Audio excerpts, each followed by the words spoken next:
quick and dirty Python time for another sheet fest, and we start with tuples multiplication.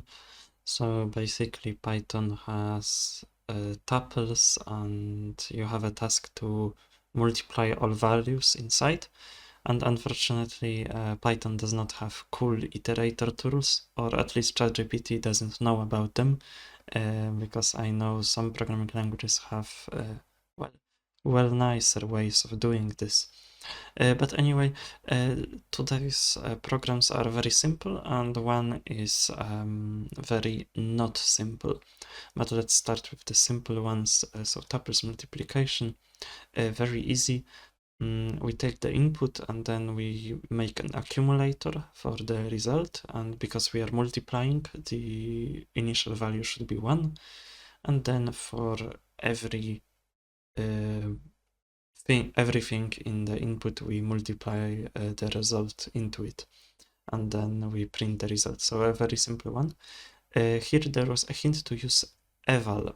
So what this eval does, it takes the string representation and evaluates it as a Python object. Well, it's good unless you know Python well enough to exploit this. And I don't know Python well enough to do so, so I won't be able to show it, but I know it is possible to exploit this eval and do nasty things on your system. So in real programs, please do not use eval, but who does real programs in Python?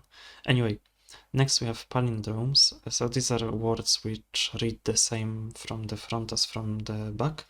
There is a Wikipedia link to read more about it if you didn't know. And on GitHub it will be a hyperlink on a palindrome. Anyway, here we have to just print true or false whether it is, and an important thing is that we are not getting a string, we are getting a list. And a cool thing with lists is that you can easily reverse them with slicing. So this is a syntax for slicing. So here you normally would have some arguments. I don't know what arguments actually go here. I think like this by default. But anyway, this -1 takes it in reverse, and so we check if the actual input at first is the same as the reversed input. And because this is a list, we also have to use evaluate to get the list as the input, and then we take the comparison and print it. We could also, I think, print this expression because this gets casted to bool, but well, whatever. So this is okay, weird. So this is how it is.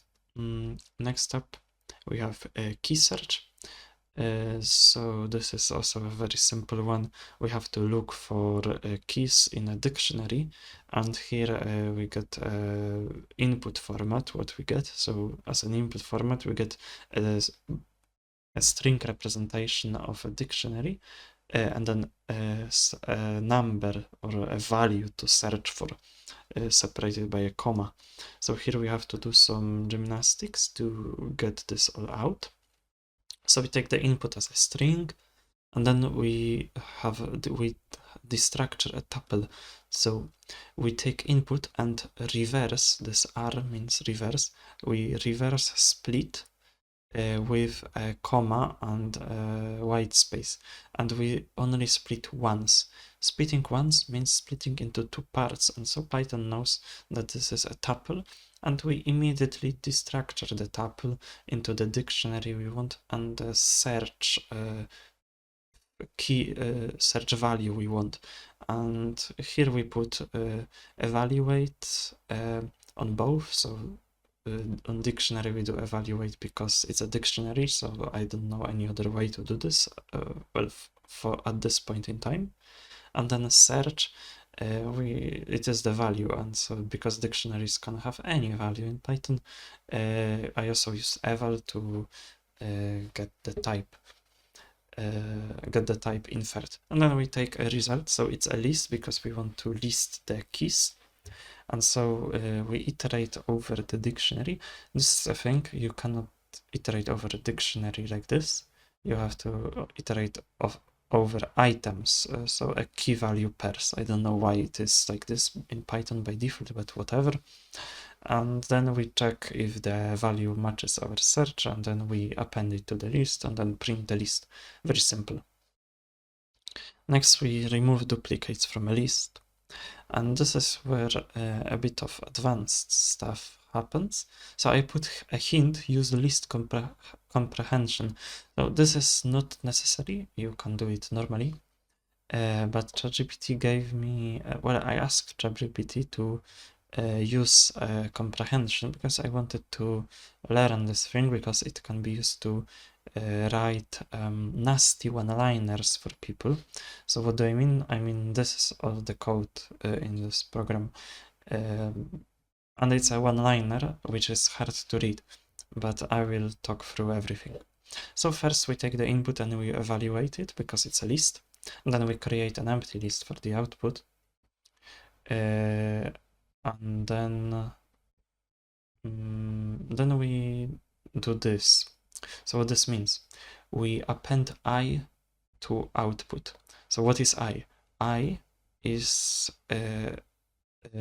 are entries of input, and if I is not in the output, we append them. So this could be written in a form of a for loop. So if I do for I in input, if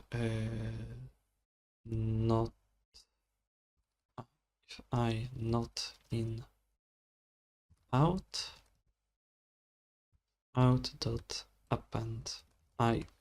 So this does the same, but I think one-liners are way cooler because, well, also there is one more thing, that we run this list comprehension because we have these square brackets. We run this list comprehension, but we actually discard the value it returns because out append, if we take a look, returns none. It doesn't return anything.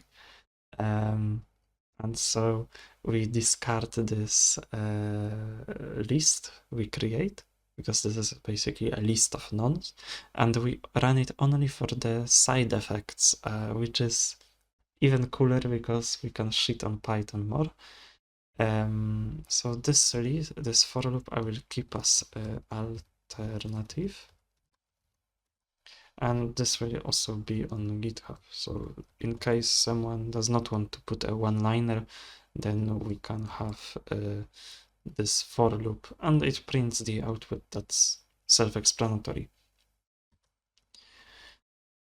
Alright, then the next task is about files already. So we stormed through the first few tasks because they were very easy. And then we have to read from files. So we have to read a list's content to a file and then from a file. So I don't know about you, but I went for the very easy way. So first I create a list, again using list comprehensions, and here I can talk more about what it does, because here it's actually a legitimate use for it. So here we take x from 0 to 10, so this is what it does. And then for each of this x, we evaluate this expression and put it to a list. As you can see, this expression does not depend on x, so we can actually discard the value of x like this. And so this does not get bound to any value. So we just do a loop 10 times and append something to a list. This also can be done to using a for loop, so we have to instantiate a reverse list, well, random list, and then for let's say in range 0 to 10, we so we can do this. The thing is, I think this one-liner is actually here better. It's not now to shit on Python. This is actually good practice. So you need to know when to write this and when to avoid it. Wow. So you need to know when to write comprehensions and when to avoid them. But let's now talk about files. So opening files is the same as in C. You just don't put f open, you just put open, then the file name, and then the mode. The mode is the same as in C, so you can even read C docs because, well, Python is written in C. And then this syntax with open as. So this means that after this block, well, in Python we don't really have blocks, but you know what I mean.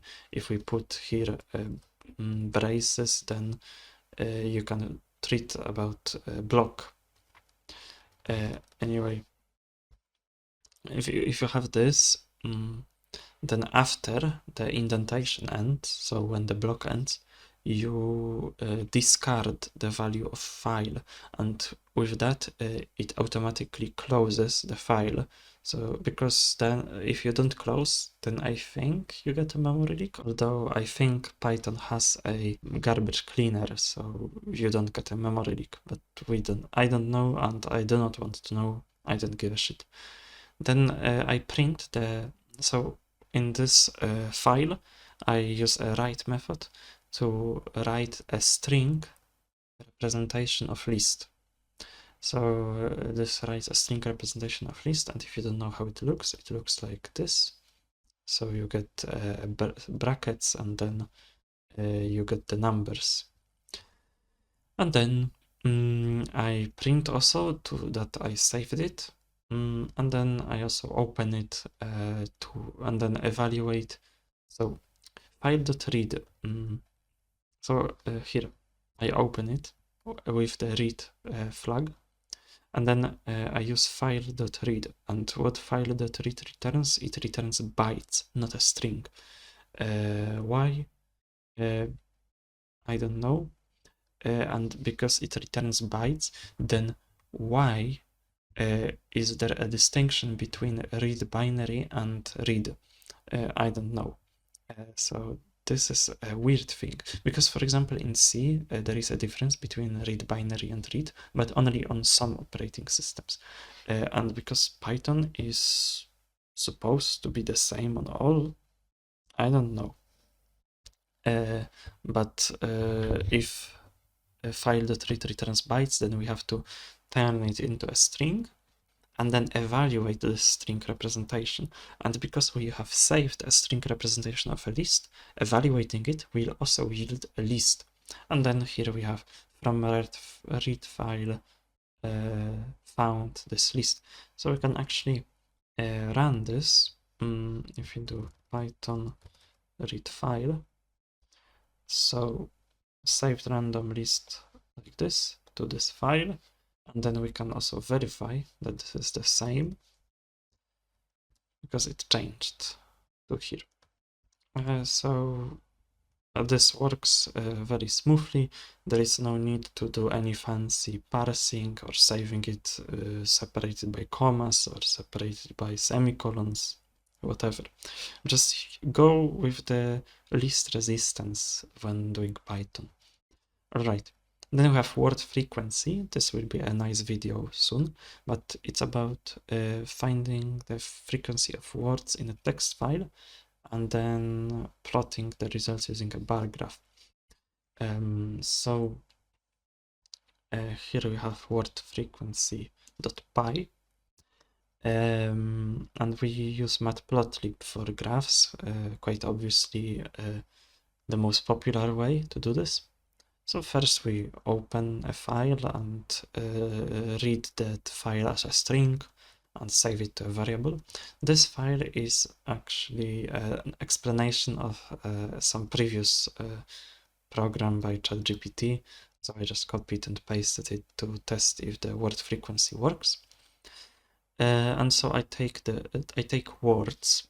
So this is I want to have a list of words because I need words to be counted.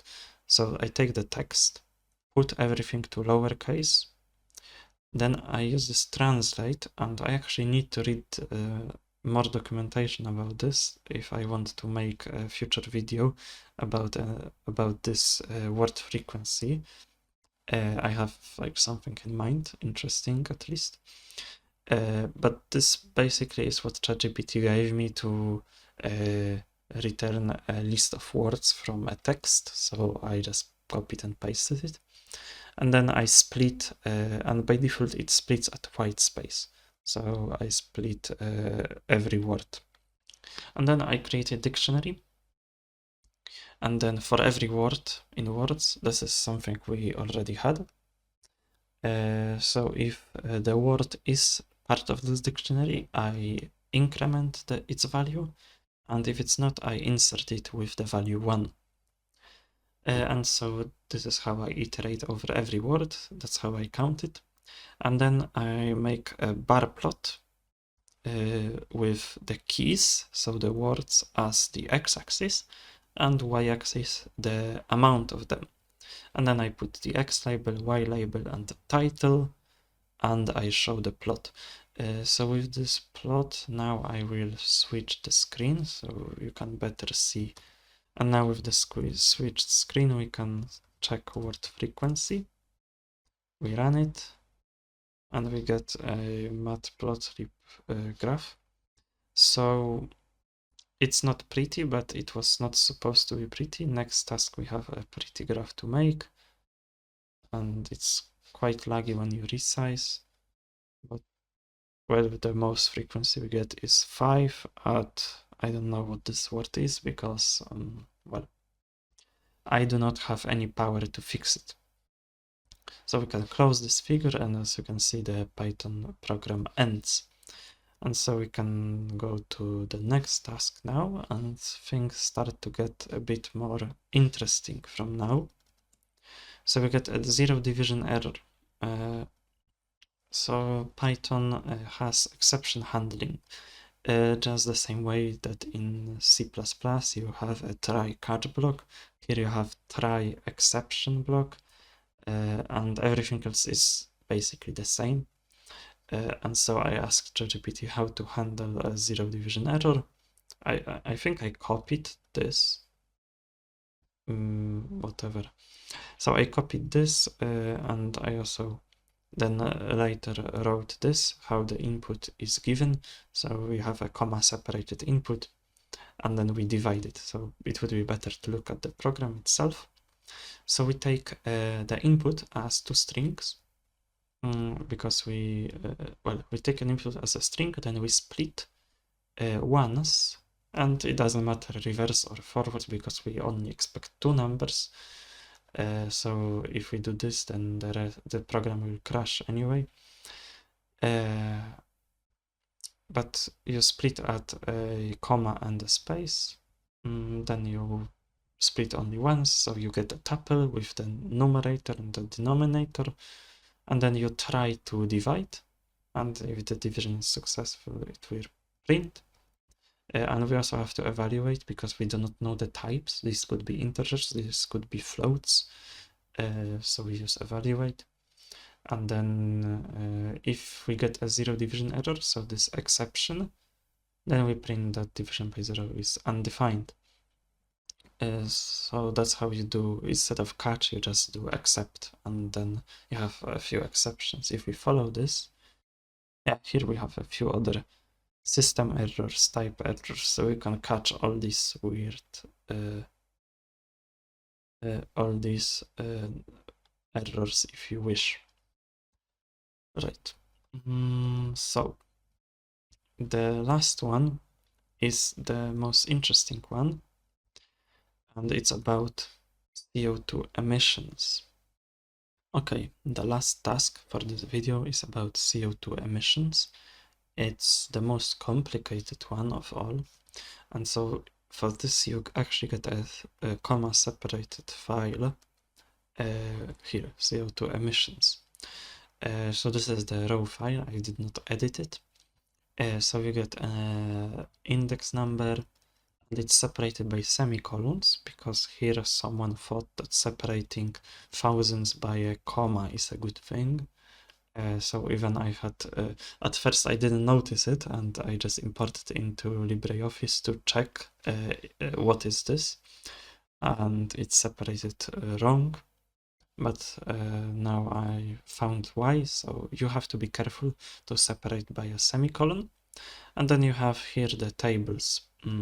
So you need to, I would suggest importing it into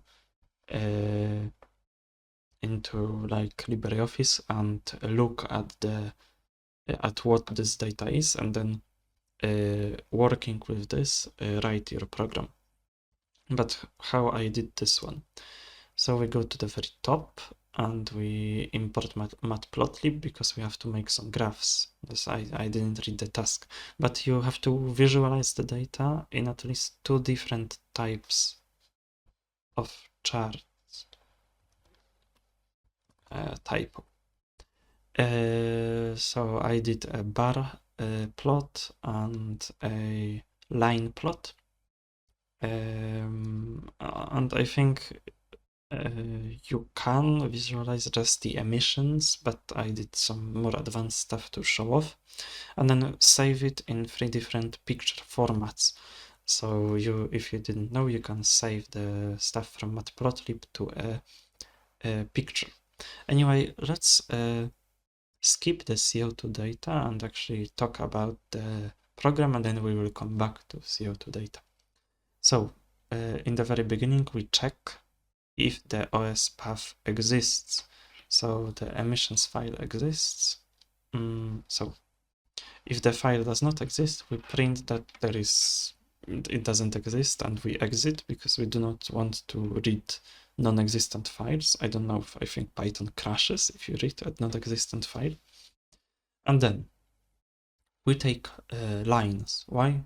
Well, because the CO2 emissions has lines. One line, another line. So rows are separated by a new line. And then I do 2 times pop 0. So this pops these 2 first lines. So we start from here. And then I pop the last one because the last one is empty in this file for some reason. And so I pop the last empty line. So here you have comments, so you don't really need to rewatch my video to explain it. And then here there is the counting. Then is the actual data. So we make a results dictionary. And the idea for this dictionary is to have the key to be the country, and then the data would be on the right. My first idea was to put the data in a list, because the list can hold any values. So I can put integers and floats side by side, and it would work. But then I would have to remember magic indexing to retrieve the data. So I decided to make a class for the CO2 data. But first, I take a line from lines. So I take a line, I make it a string because it's bytes. For now, it was bytes. Now I make it into an actual string. I strip the new line at the end because I took bytes. So those bytes have a new line at the end. And then I split at the semicolon. Then I pop the first entry. So this is the first entry. This is the number. I don't need this number. Then I take the country, so I also pop. So we basically delete these 2 first things. I could also take the last few stuff, but it doesn't matter. Popping is, I think, a bit clearer what you do when you have comments. So I take a country and then I map every country. So I take a country and then I take a CO2 data from the rest of the line. So this class is a structure really with this parsed as data. So I gave basically names to this data, and here we can now look at this. Here we also have the doc comment, so you can read if you want. And then we have the init function, which constructs, this is a constructor. So I construct from data, which is a list of strings, because this is really what it is. We have a list of strings because we did a split at a semicolon. And so first I take the tons, so the first value in this list will be tons. So I pop it and then replace every comma by nothing because of the fact that there was comma separated thousands. Then the change, and if you really want, this is the same. So I make a float and I strip a percent sign because here we have a percent sign and this is a float. And so then I remember that change is a percentage change in 2016 of CO2 emissions. So you would really need to analyze this file to understand it well. But basically I assign values to every field in that file. And so with that, we have a nice dictionary with countries and their data. And now we make a first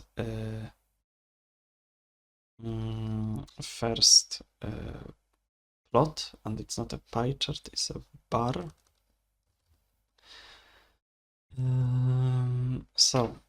I first wanted to make a pie chart, but pie charts are broken.